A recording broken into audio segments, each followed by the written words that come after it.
우리 147편 1절부터 5절까지 말씀을 같이 한 목소리로 읽겠습니다. 1절입니다. 할렐루야, 우리 하나님을 찬양하는 일이 선함이요 찬송하는 일이 아름답고 마땅하도다. 여호와께서 예루살렘을 세우시며 이스라엘의 흩어진 자들을 모으시며 상심한 자들을 고치시며 그들의 상처를 쌓아매시는도다. 그가 별들의 수요를 세시고 그것들을 다 이름대로 부르시는도다. 우리 주는 위대하시며 능력이 많으시며 그의 지혜가 무궁하시도다. 아멘. 오늘 이 말씀 가운데 하나님 은혜가 있기를 간절히 기도하고 소망합니다. 우리 기도하는 마음으로 고백할까요? 하나님과 동행하겠습니다. 우리 옆 사람 축복하면서 하나님과 동행하십시오. 아멘. 하나님과 동행하시는 복된 하루 누리시기를 소망합니다. 그래요, 우리는 시편 147편 말씀을 묵상하게 됩니다. 어제부터 계속해서 말씀을 보게 되는데 할렐루야로 시작을 해서 할렐루야로 끝을 맺는 귀한 찬양시를 보고 있다라고 말씀을 드렸습니다. 찬양을 멈추지 마십시오. 쉬지 않고 찬양하시는 우리 모두가 되기를 소망합니다.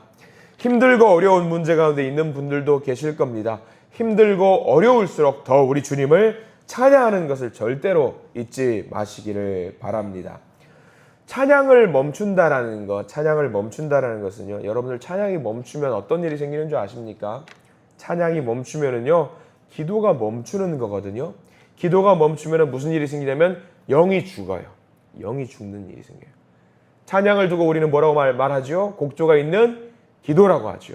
기도가 끊어지는 거예요. 기도가 끊어지면은요, 하나님과의 연결 통로가 막아지는 거고요. 연결 통로가 막아지면은요, 우리의 영은 죽을 수밖에 없습니다. 그러니까 여기 계신 모든 분들이 정말 강한 분이라, 영적으로 강한 분이시라는 것을 저는 믿어 의심치 않는데, 영적으로 강한 분들이라는 것은요, 어떤 상황에 처하건 어떤 여건에 있건 쉬지 않고 하나님을 찬양할 수 있는 분이라는 것을 말합니다. 그럼 여러분들 쉬지 않고 어떤 여건이든 상황이든 어떤 위기에 처해 있던 하나님을 더욱 뜨겁게 찬양하시는 저와 여러분들 되시기를 간절히 축원합니다. 어제 시편 146편도 마찬가지로 오늘처럼 하나님을 찬양하는 것이 정말 좋은 일이고 마땅한 일이고 선한 일이라는 것을 강조하고 있는데 1절부터 그 내용이 나와 있어요. 여러분 함께 볼까요? 1절부터 함께 보겠습니다. 시작. 할렐루야, 우리 하나님을 찬양하는 일이 선함이며 찬송하는 일이 아름답고 마땅하도다. 찬양하라라고 하는 한 구절만 나와도 사실 굉장히 중요한 내용이에요. 찬양을 해야 됩니다. 근데 오늘 보면은 146편도 그렇고 147편도 그렇고 50편, 150편까지 쉬지 않고 계속 찬양을 하자고 하는 것은 정말 찬양하는 것이 중요하니까. 찬양하는 것이 정말 중요하니까. 여러분 어제 어떠셨어요? 146편을 묵상하고 나서 찬양의 삶을 사셨습니까? 아멘이시기를 축원합니다. 쉬지 않고 찬양하셔야 돼요. 우리가 뭐 세상 노래 많이 들을 기회가 있겠지만은요, 옛날처럼 우리가 다른 게 언제 어디서건 스마트폰 꺼내면은요, 내가 원하는 노래를 들을 수 있다는 것이 정말 기회예요. 옛날에 노래 들으려 치면 어때요? 카세트 테이프를 해가지고 다 바리바리 들고 다니면서 노래를 들었잖아요. 요즘은 그거 없잖아요. 스마트폰 몇 번만 누르면은 내가 원하는 찬양을 들을 수가 있습니다. 여러분들 어제 못 하셨으면은요, 오늘 하시면 돼요. 오늘. 어제 못 하셨으면 오늘 하면 되고요. 오늘 못 하시면은 언제 하면 되죠? 오늘 하셔요. 오늘 하시면 되는 거예요. 쉬지 않고 찬양하시는 우리 모두가 됩니다. 그래서 하나님을 찬양하라고 하는 시편 저자의 메시지가 정말 귀합니다. 귀해요. 찬양할 때 하나님을 기뻐하십니다. 우리가 찬양할 때 하나님 너무 기뻐하셔요. 우리가 찬양하는 목적이 뭐냐? 하나님을 우리가 살아가는 목적이 뭐냐? 하나님을 영화롭게 하고 하나님을 기쁘시게 하는 거잖아요. 그래서 오늘 성경 말씀 보면은요, 하나님이 기뻐하시는 모습이 나오거든요. 쭉 넘어가서 여러분들 10절과 11절 말씀 한번 보세요. 하나님이 기뻐하시는 모습이 나와 있어요. 언제 기뻐하시는지. 자, 10절과 11절 말씀 한번 같이 읽어보겠습니다. 시작. 여호와는 말의 힘이 세다 하여 기뻐하지 아니하시며 사람의 다리가 억세다 하여 기뻐하지 아니하시고 여호와는 자기를 경외하는 자들과 그의 인자하심을 바라는 자들을 기뻐하시는도다. 아멘. 하나님이 어떠한 자들을 기뻐하신다? 우리가 하는 말 말고요, 타고 다니는 말을 말해요. 타고 다니는 말이 어떤 힘이 세다라고 해서 기뻐하는 분이 아니시고요, 사람의 다리가 억세고 힘이 있다라고 해서 기뻐하는 것이 아니라 11절이 중요하겠죠. 11절 다 밑줄 그어야겠죠. 자기를 경외하는 자들과 인자하심을 바라는 자들을 기뻐하시는도다. 누구냐면 찬양하는 자들을 말해요. 찬양하는 자들을 기뻐하신다라는 겁니다. 잘 봐야 돼요. 왜 이런 10절과 11절의 말씀을 하시느냐? 이스라엘의 나라의 특징을 보면 알 수 있습니다. 이스라엘 백성들은요, 이스라엘 나라는요, 사면이 다 적이에요. 위에도 적이고 아래도 적이고 왼쪽 오른쪽 다 적입니다. 이런 상황 속에서 모두가 적인데 이 적들을 이겨내기 위해서 강력한 무기가 필요하거든요. 그러면 강력한 무기가 무엇이냐? 말이에요. 타고 다니는 말, 전차 같은 말, 무장을 한 말이 굉장히 강력합니다. 사람들은 그래요. 그 강력한 말이 있을 때에 기뻐한다. 무기가 있어야지 기뻐하는 거죠. 근데 하나님은 잘 훈련된 군사들, 사람들, 그게 아니라 잘 훈련된 말들을 좋아하시는 것이 아니라 누구를 더 기뻐하시냐? 하나님을 경외하고 하나님을 찬양하는 자들을 기뻐한다라는 겁니다. 강력한 무기가 있어서 내가 저들을 무찌를 수 있는 힘이 있어서 기뻐하는 것이 아니라 다 필요 없고 그냥 경외하고 사랑하고 한결같이 하나님을 기다리는 사람들을 좋아한다는 거죠. 이 구절이 정말 귀한 구절입니다. 우리들에게 얼마나 귀한 구절인지 몰라요. 하나님께서 공부 잘하는 사람을 좋아하신다면요, 우리들을 하나님이 좋아하실까요? 머리 좋아하는 사람들을 세상 사람들은 좋아하잖아요. 그런 사람들도 하나님도 똑같이 좋아하실까요? 죄송합니다. 여기 계신 분들은요, 세상의 기준으로 하나님이 좋아하신다라고 하면은요, 한 분도 좋아하실 분이 안 계세요. 너무 제가 깎아내리는 것 같아서 그런 것 같은데 없어요. 하나님은 그런 기준으로 우리를 좋아하지 않으세요. 하나님이 만약에 우리의 어떤 얼굴의 인물을 보고 좋아하신다? 죄송합니다. 한 분도 좋아하지 않으세요. 세상의 기준으로는 하나님, 저는 이만큼 듬직하고 건강한데 저 좀 좋아해 주시면 안 되겠습니까? 아니야, 너도 잘못됐어. 어떤 분을 좋아하신다고요? 하나님을 경외하고 하나님을 찬양하는 사람들을 좋아한다라는 거예요. 오늘 특별히 이 말씀 10절과 11절 말씀이 귀한 말씀이 뭐냐면 10절 말씀에 뒷부분에 좀 마음에 걸렸어요. 사람의 다리가 억세다 하여 기뻐하지 아니하시고. 여러분들 다리 불편한 분들 많이 계세요. 그래서 우리가 이렇게 엘리베이터도 설치하죠. 근데 여러분들 위로의 하나님이에요. 내 다리가 힘이 세가지고요, 이 계단 성큼성큼 내려온다고 그 모습 보고 하나님 기뻐하지 않으신대요. 그거 가지고 아니래요. 그거 아니고 그냥 하나님을 경외하고 하나님을 찬양하기만 하면은요, 하나님이 다 사랑해 주시고 다 받아주신다라는 거예요. 하나님을 찬양하기만 해도 하나님은 다 받아주신다라는 거예요. 이게 얼마나 우리에게 감사의 말씀인 줄 아세요? 나도 자격이 세상적으로는 기준이 부족하지만 미달이지만 내 모습 그대로 내가 오늘 찬양하고 내가 기도하고 하나님 사랑한다고 고백하면은 내 모습 이대로 하나님 받아주시고 기뻐하시는구나. 이게 얼마나 위로의 말씀인지 우리가 알아야 됩니다. 알아야 돼요. 하나님께서 이스라엘 백성들을 찾으셨던 이유도 거기 있습니다. 여러분들 아시겠지만 이스라엘 백성들 영토가 넓어요? 아니요. 영토가 끼케야 어느 정도 되냐면 우리나라의 강원도 정도밖에 안 돼요. 나라가. 조그만 나라예요. 나약한 민족이에요. 근데 하나님께서 그 이스라엘 민족들을 택하셨어요. 볼품도 없고 능력도 없고 자격도 없는 그 민족을 택했어요. 근데 이 말이 꼭 우리한테 하는 말이잖아요. 너는 볼품도 없고 자격도 없고 능력도 없는데 누가 택해 주셨다? 하나님이 택해 주셨다. 왜 택해 주셨어요? 하나님을 경외하고 하나님을 찬양하기 때문에 우리를 택해 주셨어요. 이게 귀한 말씀이에요. 신명기 7장 7절 여러분들 메모하시고 나중에 꼭 읽어보세요. 신명기 7장 7절인데요. 제가 읽어드릴 거예요. 이것도 아는 말씀이에요.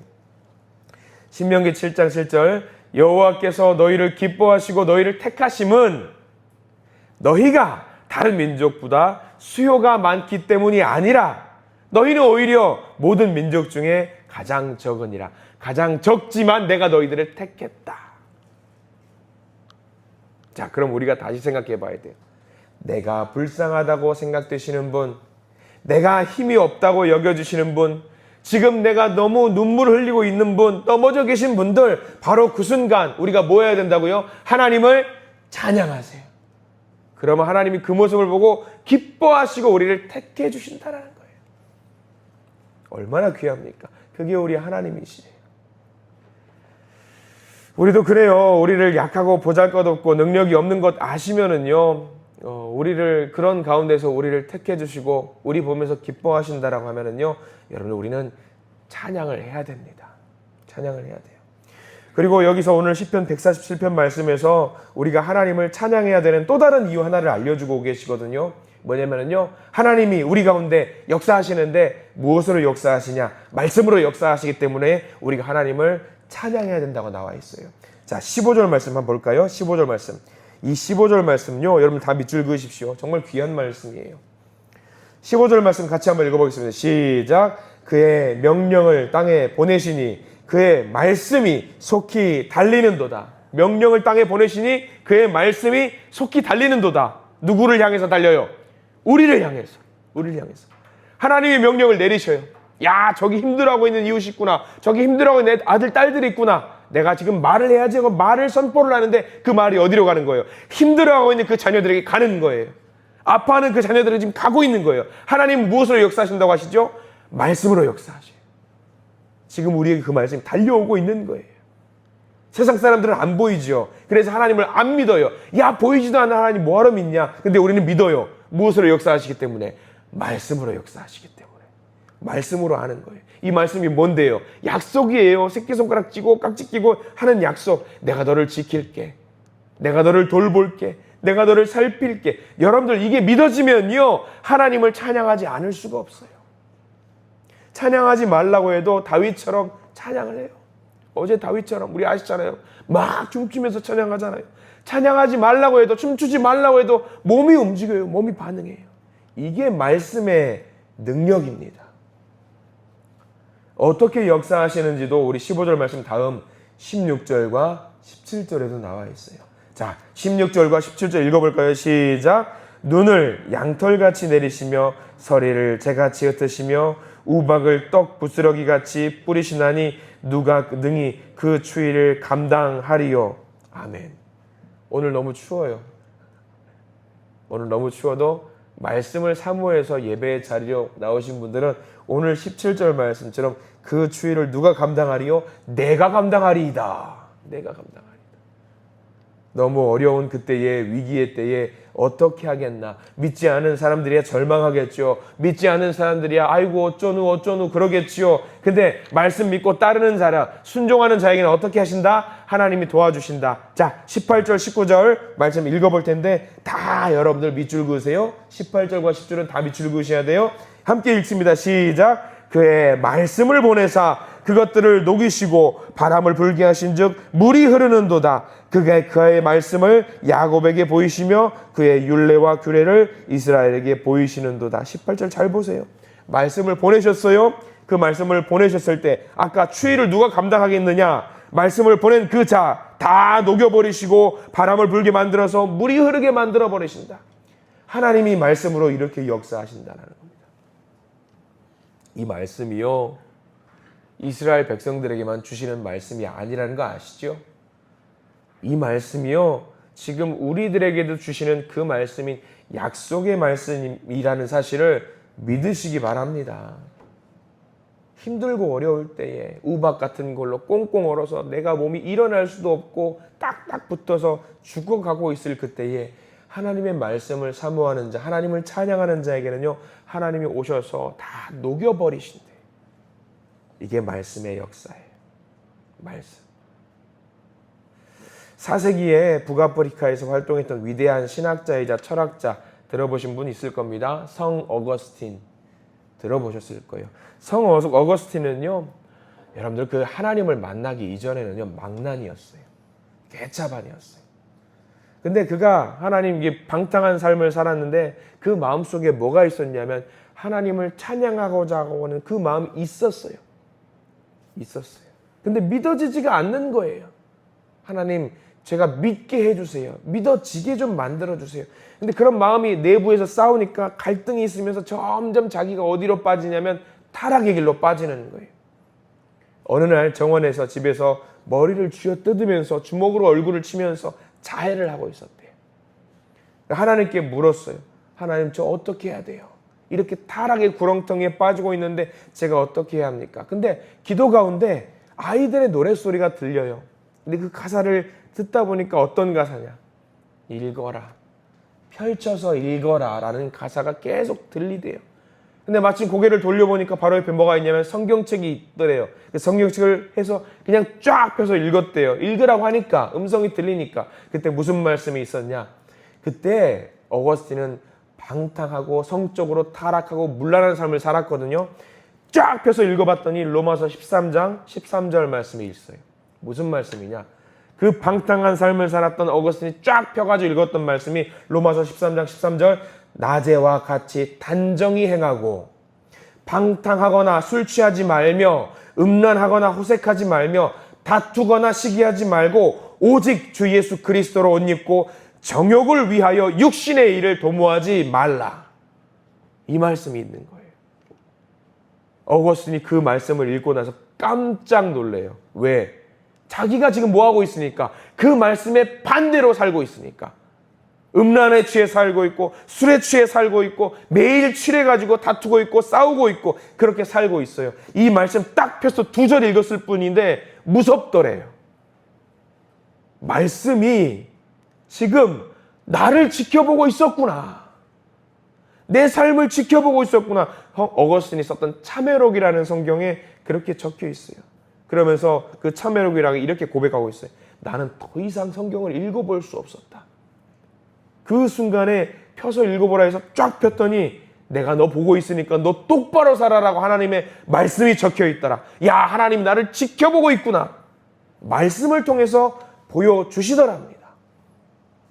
여러분들, 우리가 읽고 있는 이 말씀이요, 이 성경책 이 말씀이요, 대충 글자 몇 자 적혀 있는 어떤 글자 쪼가리로 보이시는 분들 안 계시기를 바랍니다. 이 말씀은요, 죽은 영혼을 살릴 수 있는 말씀이고요, 넘어져 있는 나를 일으켜 세우실 수 있는 그런 말씀이고요, 잠든 영혼을 일깨울 수 있다는 그 말씀이라는 것을 여러분 믿으시기 바랍니다. 무섭게 읽어야 돼요. 무섭게. 저도 가끔 그래요. 말씀을 묵상하다가 저는 우리 교회 사역하면서 늘 그랬어요. 우리가 지금 아무렇지 않게 하루에 한 장씩 새벽 예배 시간에 이 말씀을 보고 있잖아요. 그러면 늘상 나오는 말씀, 근데 한 편을 읽었고 한 장을 읽고 넘어가다 보면은요, 이게 지금 나에게 주시는 말씀이라고 묵상이 될 때가 너무나도 많아요.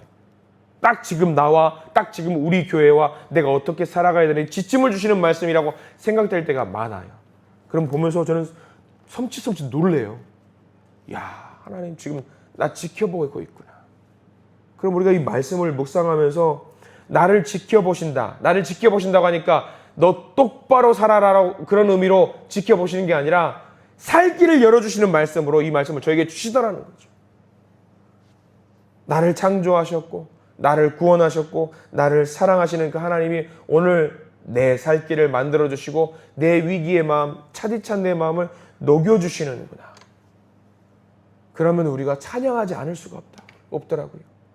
찬송하지 않을 수가 없더라고요. 오늘 우리 시편 147편 말씀을 보면서 여러분들 우리의 마음을 활짝 여시고 말씀으로 역사하시는 하나님을 바라보시기를 축원합니다. 그 하나님과 우리 삶의 리듬을 같이 한번 맞춰보십시오. 그래서 오늘도 역시 찬양하면서 말씀으로 우리와 함께 하시는 그 하나님을 반드시 인격적으로 만나시기를 소망합니다. 틈이 나는 대로 쉬지 않고 이 말씀과 함께 하시는, 그래서 이 말씀을 통해서 주시는 그 복을 마음껏 누리시는 저와 여러분들 되시기를 이 시간 간절히 축원합니다. 기도하겠습니다. 주님 감사합니다. 놀라우신 하나님, 이 시간 주님을 기대합니다. 주님을 찬양합니다. 주님을 바라봅니다. 말씀으로 역사하시는 하나님께 우리의 모든 인격을 내려놓습니다. 우리의 마음이 우리도 알지 못하는 사이에 돌처럼 얼음처럼 굳어있게 되고 차가워져 있지만 말씀으로 역사하신 주님으로 인해서 우리의 마음이 부드러워지고 얼어붙은 이 마음이 녹아내려지는 놀라운 역사가 일어나기를 소망합니다. 주여, 우리가 주님을 향하여 우리의 마음을 활짝 엽니다. 우리를 구원하시고 우리를 창조하시고 우리를 사랑하시는 주님, 말할 수 없이 약하고 보잘것없어도 오히려 우리를 택하신 주님, 주님을 찬양할 수밖에 없습니다. 찬양이 우리 가운데 터져나오게 해 주시옵소서. 하나님, 우리의 잠든 영혼이 깨어나고 죽을 영혼이 살아나게 하시고 찬양의 삶을 통해서 하나님의 영광이 우리의 삶에 드러나고자 합니다. 주님, 주님께서 사랑하시는 여기 모인 우리 모든 성도들 안아주시고 보듬어 주시옵소서. 마음속에 차가운 것이 있다라고 한다면 주님 만져주시어서 다 녹여주시어서 뜨겁게 만들어주시어서 뜨거운 마음으로 주님을 찬양할 수 있는 복된 하루 될 수 있도록 주님 인도하여 주시옵소서. 우리의 형편과 우리의 처지를 아시오니 주님께서 오늘 하루 살아갈 때에 어려움 없이 우리를 이끌어 주시옵소서. 우리들의 모든 문제가 해결되게 해 주시옵소서. 예수 그리스도 이름으로 간절히 기도드립니다. 아멘. 우리 찬양하겠습니다. 543장 어려운 일 당할 때 543장입니다.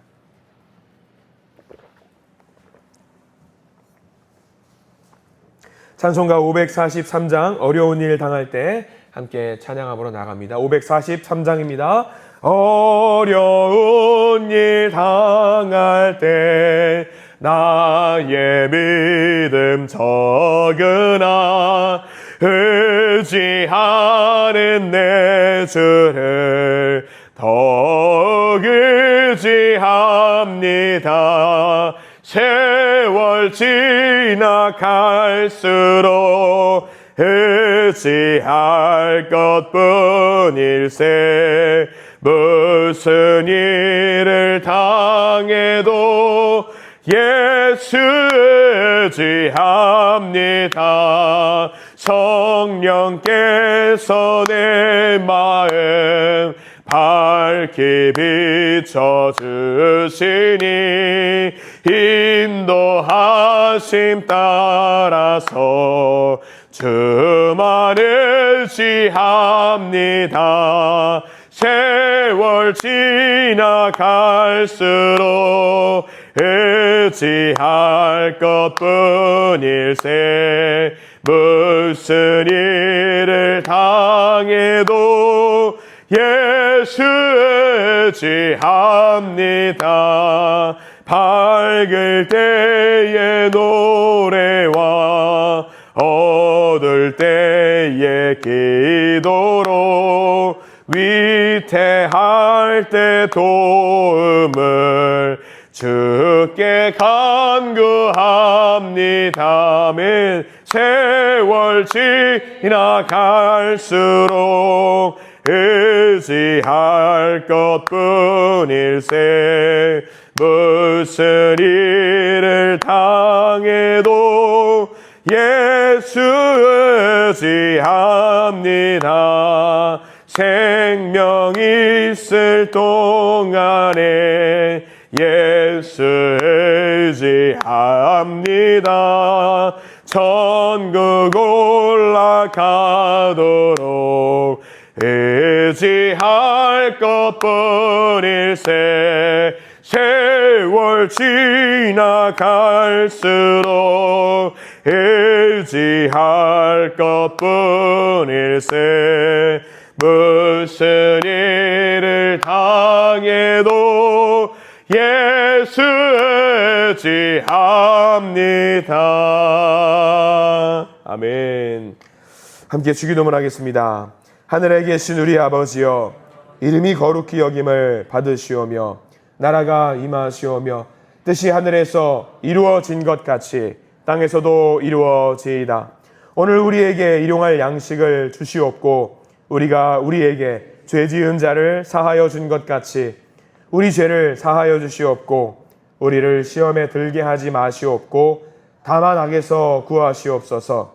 나라와 권세와 영광이 아버지께 영원히 있사옵나이다. 아멘.